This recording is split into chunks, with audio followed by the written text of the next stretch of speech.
When I was 13, I lived with my mum in one of 2 dilapidated apartments above a skate shop in an otherwise hoity-toity Canadian skiing town.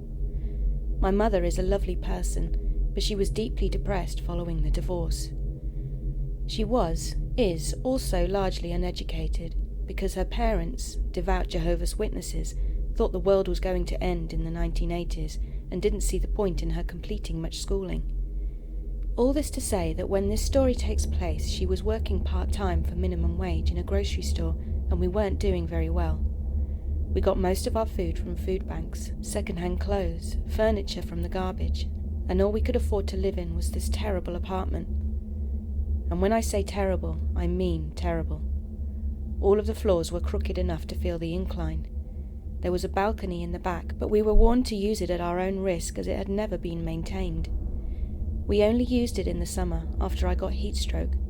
Fans by the windows weren't enough to cool the place down when temperatures hit the 30s. And yes, it gets hot in Canada sometimes. There was a bright green monster crudely painted on the entirety of the bathroom door. I took out my craft paints and gave it lipstick, pearls, and a purple dress, trying to make my mum laugh. We had separate beds, but shared the one bedroom. It may not sound too bad, but it was rickety and damp, and you could hear music blaring from the store below all day. Our bedroom was at the back of the apartment. The front and only door led directly into the kitchen, where we also kept a shoe rack and coat stand. To the right of the kitchen was the bathroom. Past the kitchen was our bedroom, with the living room on the right in front of the bathroom. The second apartment mirrored ours. I didn't pay much attention to the man living there at first, but from what I can remember, he was in his 40s, big, bearded, and didn't look friendly. That impression was very much confirmed one summer night. Every once in a while his teenage daughter would visit. They tended to argue, and Mum would usually tuck me into the bedroom with earplugs when the daughter was there. That night was different. Our windows were open, due to the heat, as were theirs, and even I clearly heard their argument devolve into something much worse. I'll spare you the transcript I wrote out just now. My heart goes out to that girl, wherever she may be. Mum jumped on the phone. The police arrived quickly enough, but it felt like an eternity, still hearing the beating and the cries. They took the neighbour away and informed us that he had several outstanding warrants and wouldn't be back for some time. Relieved, we went on with our lives. Church, hell, that was school for me at that point. Food bank, garbage, church. I don't remember much from that year, if I'm honest. Months later, the neighbour returned. I don't remember if we saw him or just heard him going about his former routine next door. I just remember knowing he was back. It mustn't have been more than a week later when he broke in. I remember hearing a noise, then sitting up and seeing a tall silhouette at the end of my bed that was heavily breathing. My mum jumped out of her bed, screaming and swearing. She never swore. My mum grabbed one of a pair of her favourite heels that was fortuitously lying nearby and went after him with the pointed end. She kept screaming and hitting and pushing until he was out the door. We were both crying, looking around in a bit of a daze. Nothing seemed out of place, apart from a candle that usually sat on a table between our bedroom and the living room. It was on the floor now, and we were both convinced the sound of it falling was what woke us up. We hurried into the kitchen to tuck a chair under the doorknob, still unsure whether we had simply forgotten to lock up, very improbable, or whether the neighbour had picked the lock. It was at that moment that I realised my feet were wet. Why were my feet wet? Mum was already on the phone with the police. I tucked one leg up and looked at my sock. It was soaked. I looked around and my eyes fell on the shoe rack. It was covered in piss, as was the area around it. I shook Mum's arm and motioned at the mess. I heard her tell the operator he'd also peed in our kitchen. I heard the operator laugh. I was scared and now I felt ashamed. The police came to pick up the neighbour once more, and that was thankfully the last we saw of him, as we moved out not long afterwards. It's been 14 years, 9 of them on my own, and I'm still very, very wary of my safety at home. My current apartment boasts locks, chains, bolts, and even fancy magnetic doorstops. So, to the neighbour who abused his daughter, stood by my bed in the dead of night, and peed in our damn shoes, let's not meet ever, ever again.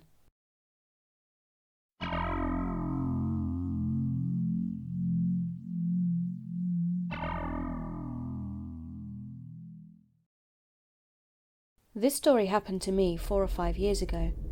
I'm now 20 and I was really scared at the time. I had a friend, putting the emphasis on had, and we were inseparable. We were the literal definition of BFFs. We lived in the same cul-de-sac, and here in Brazil we have some that are closed off, meaning we have like a gate on the end. We played almost every day, and as we got older we would just hang out with each other's friends. But when she started going to a new school in the area, she started to change, a lot. We were beginning to have different interests, so ultimately we drifted apart. We still talked every now and again and visited each other's houses, but not as much as we used to. It all started when she got a new stepfather. She hated him because he played hard with her. He'd tickle her and mess with her. Normal stuff, just kids play. At the time we were 12 or 13, so it wasn't a problem. He started playing with me too, maybe not to make me feel left out from the family or whatever. It felt strange, like I'm not even remotely close to him, at all. But I took it in light spirits, so I didn't mind. One day, though, he crossed the line. He started calling us names, slut or cunt, but it was just a joke. We called him names too. This particular day, though, he grabbed her by the arm and threw her on the couch and began pressing his body on hers, just like you would do to someone you were about to have sex with. Looking on, I felt really uncomfortable. I was afraid he would do it to me too, and he did. I passed him to go after my friend, and he grabbed me, bent me over the couch, and I felt everything in him. I was frozen with fear. He asked some questions I don't remember because I was in shock, then let me go. I ran to my friend, afraid he would grab me again. I forgot about that occasion. Well, not forgot, but put it in the depths of my mind. And again, things got strange. My friend's family nowadays consists of her mother, her stepbrother and her stepfather. We all went to a place where we could bike together, but when we got there, my friend wanted to be alone with her boyfriend, which is totally understandable. Her mother and stepbrother wanted to eat something, so I went biking with her stepfather. We got a bike with 2 seats. In my head, he wouldn't try anything with me since I'm his stepdaughter's friend, right? Wrong. He started with small talk, and at first it was just awkward, but then it became really creepy. He said that he noticed how my breasts were perkier than his stepdaughter's, and he'd asked if I'd learned how to masturbate yet. I responded with yes and no answers. When we got back, I said I wasn't feeling too well, so they took me home.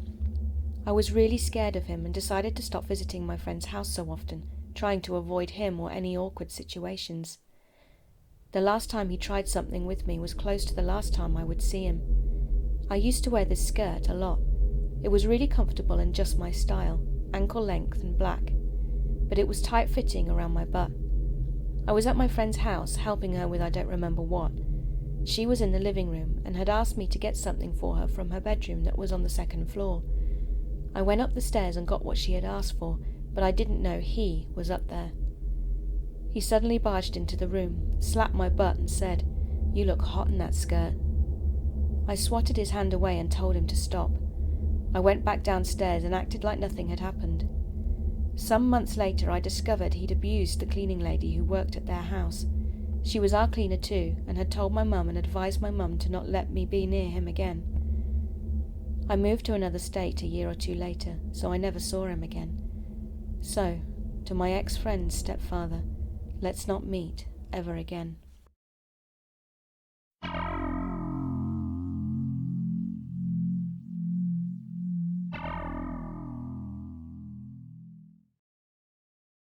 Between the ages of 4 and 12, I was friends with a boy called Jack. Jack was always a bit of a strange kid, but being my neighbour, he was my first ever friend. Me and Jack used to play out every day, whether it was football, going to the park, or even tag in the street with the other kids. You name it, we did it.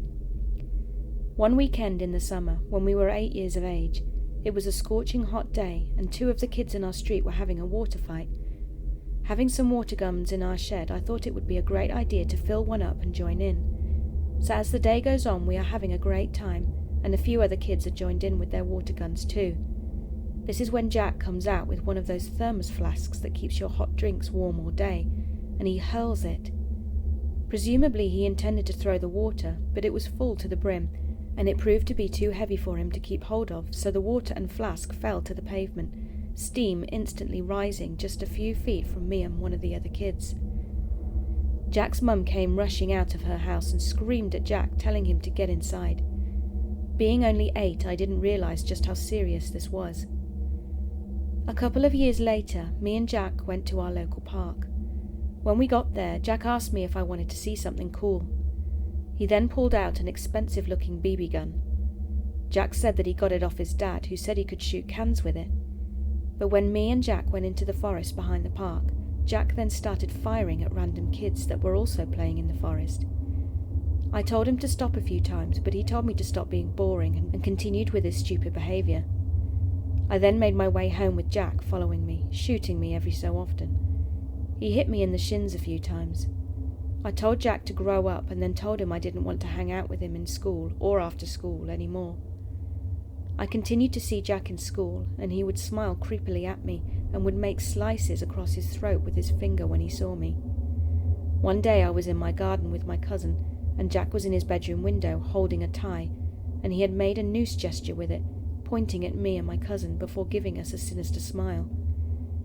Jack became very odd, and with our houses being attached and us unfortunately having the same back bedrooms, I would hear him hysterically laughing at night and would hear him banging on the walls at stupid hours. Shortly after I turned 11, Jack and his family moved away, and life was peaceful again. I continued to grow up and live out my mid-late teens with great friends, and Jack became a distant memory as I moved away to university. I'm now 22, and when I visited home this past summer, my parents informed me that Jack had been admitted into a mental institution after he had attempted to kill his parents and had been diagnosed with bipolar disorder. This shocked me, and I didn't quite know what to say. But these memories came flooding back to me, and when I recalled these events, my dad actually told me that the water fight incident was more serious than I realised. Jack had attempted to throw boiling hot water at me and my friend that day, and we could have been seriously scolded. So Jack, I hope you get the help you need in your institution, but please, let's never meet again.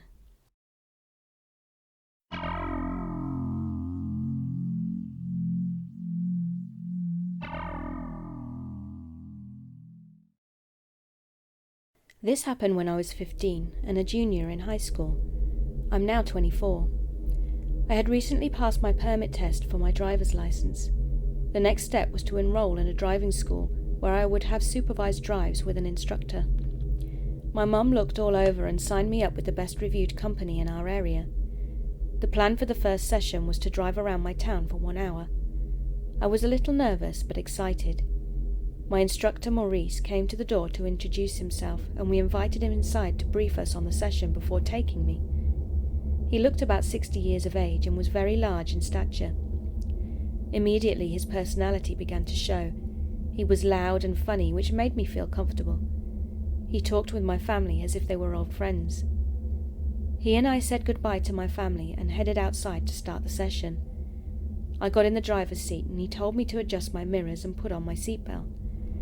Then he grabbed my hand and held it in his and said, "If your hands are hot and sweaty, you can just hold them up to the air vents." He then proceeded to hold both of our hands on the vents for a few minutes. I was uncomfortable but didn't say anything. We started driving and he says that I'd need to learn to drive with one hand.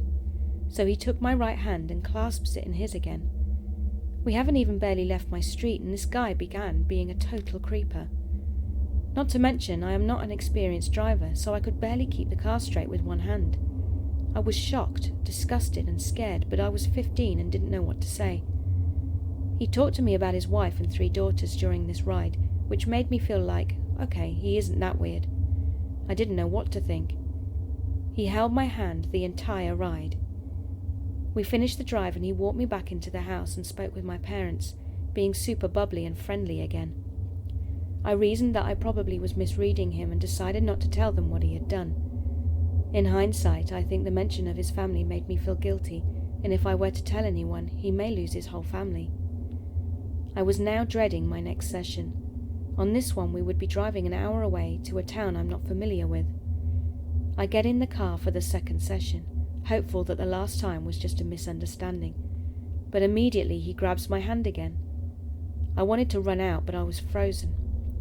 We started to drive out of town, and he begins to call me his little princess, and how he can't wait until I pass my test so he can take us out to a concert.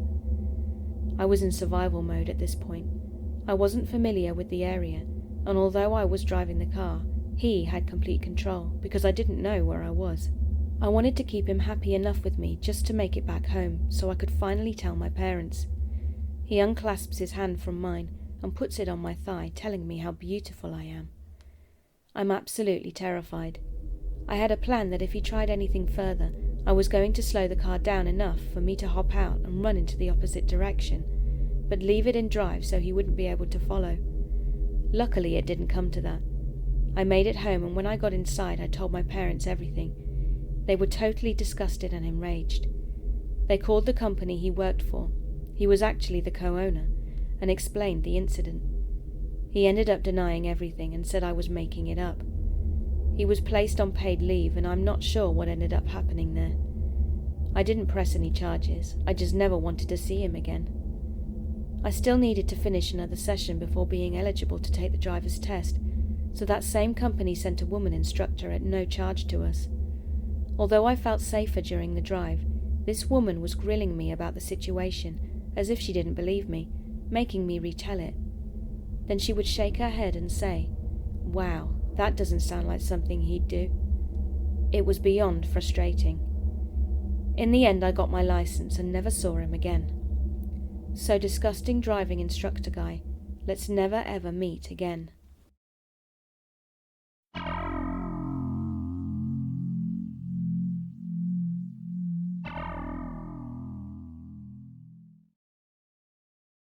Because military uses last names as identifiers, I will only be referring to those listed by their first name. In 2011, I was able to convince my grandparents to sign a waiver for me to enter into the Navy at the age of 17. Basic training went as well as it could have, but I was a fat kid and didn't pass the run, so I was sent back 4 weeks to do more training until the physical test came up again. This detail is important due to the butterfly effect. When I finally finished and had my orders of travelling to my A school, I ended up in Meridian, Mississippi. I was assigned to my class and I was taught a more specific guideline for my rate. There was somewhere between 15 to 20 people in my class. Not huge, but large enough to where people migrated between groups of 3 to 5 at a time, so you could mingle with different groups to get to know one another. The kid I was when I started A school was very different to what I've become. I was super shy, and when I would bounce from group to group, I was more of a listener than someone who engaged with the group, unless I was specifically asked things. It was in that first week I would meet Katie. I introduced myself with a hello, and she did the same. I had no idea that would be enough to cause her obsession. My base had a rec center. Inside of it they had a PS4 gaming room, a movie room, an air hockey room, and music room. Because I didn't have a car at the time, and to get to what little town they had nearby was about $30 each way, I spent most of my time at that rec center or at the bowling alley that they also had on the base. Katie would always find me at one of these places and go on to talk to me endlessly about things in her life. Maybe it was because I wasn't rude to shut her down right away, but she felt very comfortable telling me things about her family and life growing up. But it was more so done to be heard than to converse about it. I think in the 6 weeks I was there, I maybe said about 20 different words to her, and most of those were words of affirmation like, "Yeah," and "I understand." I was already pretty uncomfortable, as it seemed like every time I wasn't in my room, Katie was there to find me. Even as I started to get out of my bubble and started to make some friends, Katie would be there and would try to take over conversations other people were having with me so that she could talk to me. I would go to my chief to express my concerns, and she assured me that they would get to the bottom of it. My chief is still heavily involved in the SARP program in the Navy, so she has seen all kinds of mental issues come by. While my chief respected her privacy and didn't disclose what they had talked about, she did ask me if I was leading Katie on, to which I had to explain that I'd never expressed interest, but I also never told her just to fuck off, as I just wasn't raised that way. I don't know what magic my chief pulled, but she was able to get in contact with the person that would assign Katie's next duty station, along with mine, as we had similar rates and most people at the time were set to go to Japan. Katie ended up getting orders to Norfolk, Virginia, while I got orders to Camp Pendleton in California. Our classes had already ended by this point, and we had only been waiting for 3 orders for an additional week or so. As everyone talked about their different duty stations, us select few that weren't going to Japan stood out. There was Katie and I, a girl that was set to go to Italy, and another that was set to go to Japan as well, but a completely different base compared to everyone else. So Katie found out that she wouldn't get to talk to me anymore. She tried so hard to get my number and said that she wanted me to take her virginity before she left. It was that which was enough for me to finally say that I wasn't interested and that I was glad to be getting away from her. It's probably among the meanest things I've ever said, but completely necessary in this context after weeks of obsession on her part. Katie didn't want to accept it though, and after she had been sent away, she called the A school every single day, trying to get a hold of both myself and my chief there. It was to the point where my chief asked to look through my phone to make sure I wasn't telling her one thing while still communicating with Katie. Our command LPO got in contact with Katie's to get her to stop calling, and eventually I was off to California after a short stop at home beforehand. At Camp Pendleton, especially the Naval Hospital, unless you're a corpsman, you stick out as the newbie. And because of this, Katie went as far as to call my new command to ask if I'd made it there yet, pretending to be a concerned family member. Being a teenager, I made the mistake of letting the world see what I was doing via Facebook, like changing my location status and sharing that information without my account being private. I now know better. I have a pretty unique last name, so with that info Katie was able to see exactly which one I was and contacted my family members, as well as trying to tell them that she was a secret girlfriend of mine and wanted to know things about me. I'm not particularly close with my family, but they know enough that if I had someone special in my life, I would introduce them, and seeing as I had added many new friends I'd made at A school, and her not being one of them, thankfully their skepticism stopped them from divulging any more information about me. I had to send out an alert to my family to pass on to one another that she was a stalker and got them to block her. I wasn't the only one Katie was stalking by this point. She started going after the chief that helped me break away from her, and this is what led me to keep in contact with that chief during my whole tenure in the military. After months and months of this, I had finally been able to move past Katie, and there wasn't anyone around any longer for her to contact to get to me. I would find out years later through my chief that in one last bold move, Katie would make a false rape case in order to leave her command in the hopes of being transferred to mine. Of course, what ended up happening is she got booted out of the Navy altogether. To think it all started over a hello, and probably wouldn't have happened to its degree if I'd finished boot camp when I was originally supposed to, always gets under my skin. I haven't heard from her in years, and here's hoping I continue that trend. So Katie, let's not meet ever again.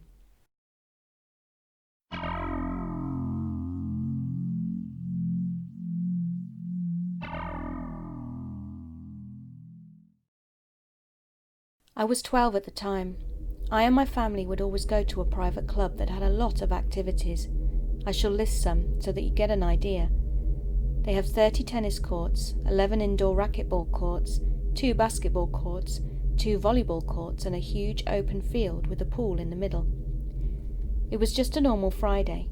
My family and I arrived there with my friend Zach, who tagged along. We stayed and played together all night. We are both very athletic boys and love to run and play basketball. Also to note, I've been mistaken as a girl before, and that might have been what happened in this instance. I was wearing athletic shorts which were maybe 5 inches too short. They were basically short shorts.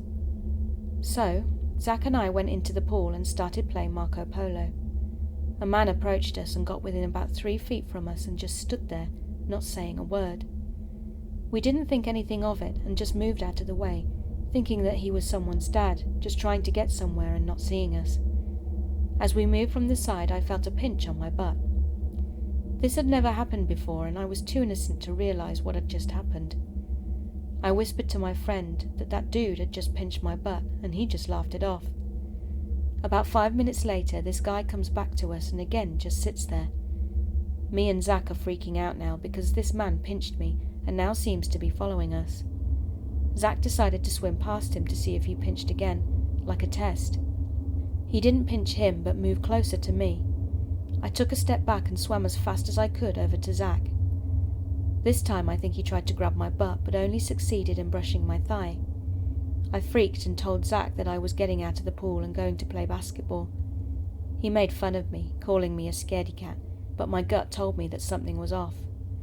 We got out and walked over to tell our parents where we were going. As we were walking in this tiny stretch of dirt that separated the pool from everything else, I saw this man get out of the water and start walking our way. Based on what had just happened to me, I totally freaked. I started pulling Zach and ran to the courts. Luckily there were people there playing, so we joined in. I didn't know their ages, but I assumed they were about 16. One of them, a girl, realized that I was distressed and asked me if something was wrong. I was speaking in a scared and whiny voice. "Hey, are you all right? There's this man that grabbed my butt and my thigh and is walking over this way. Do you know where he is now?" I shook my head and just said he was walking over here now. As if on cue, he walks out from the corner, and I pointed at him. This girl walked over to her friend, and I thought I was on my own again, until they all came over and told the dude off. Instead of this guy walking away, he sits on the plaza right next to the courts and starts staring at me. While I can't prove it, I could tell he was staring at my junk and my butt. For about an hour he just stood there, never looking away. The teenagers eventually left and this guy walked over to us. We ran to the tennis courts and he again followed. After around 30 minutes, he seemed to have finally gone. We ran to the main grass field to suddenly find this guy waiting for us. He pushed my friend to the ground and grabbed me, choked me and pushed me against the wall. He started grabbing me and grabbing my butt. He started making these weird sounds, aggressive moans and saying, "Oh yeah, I like this girl," and tried to mess with my shorts. Thank God I was wearing a belt. My friend got up and pushed him. Well, it was more of a weak shove. When that didn't work, I took the opportunity to get out of the chokehold he had me in, and I bit his arm. We ran to my parents and told them everything. The man for some reason went back to his towel like nothing was wrong. He'd left a trail of blood. My mum asks, "What's wrong, sweetie?" Then my mum noticed bruise marks on my body. She asked, "Did you fall?" I started to shake my head and only managed to say, "There was a man." My mum became more scared and equally furious than I've ever seen her before. She asked me to point him out, and so I did. I don't know what had happened after that because my parents sent me to my friend's house. The man ended up getting arrested. So man at the pool, let's not meet.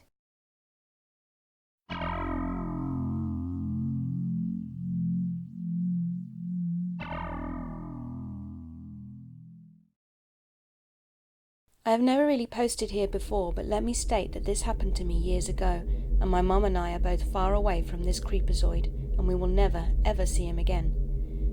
It happened back in 2011, maybe 2012. My mum had recently broken up with a guy who I thought was someone who could be a better father than my actual one was, but he broke it off with my mum and moved away. At the time it was heartbreaking, but my grandmother had the genius idea of hooking my mum up with this guy once the relationship with the last guy had officially ended. This man named Bobby was, well, a redneck. And don't get me wrong, rednecks, hillbillies and the like can actually be really kindly and hard-working people. Bobby was not. Bobby was cruel, stupid, lazy, alcoholic, and an all-around creep. I couldn't trust him no matter how many times my mum tried to get me to see the good in this asshole. He was racist towards a man who was just trying to make a living as a pizza delivery driver. This poor guy is of Middle Eastern descent, and Bobby berated and yelled at this guy, shouting, "Go back to your own country." How did this upstanding man defend his racist behaviour? By stating his cousin was killed whilst in the military, and that's why he acted like a prick. In the words of one of my close friends, your cousin died protecting that Middle Eastern man's rights as a US citizen as well. Another thing Bobby had done was that during my 19th birthday party, he overheard me talking to my friends about my sexuality.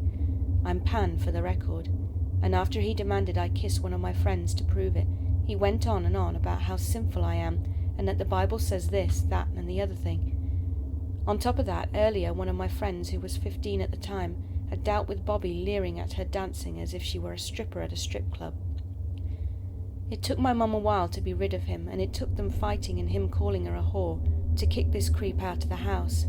He called her that because she was a teen mum. My mum was 14 when she had me.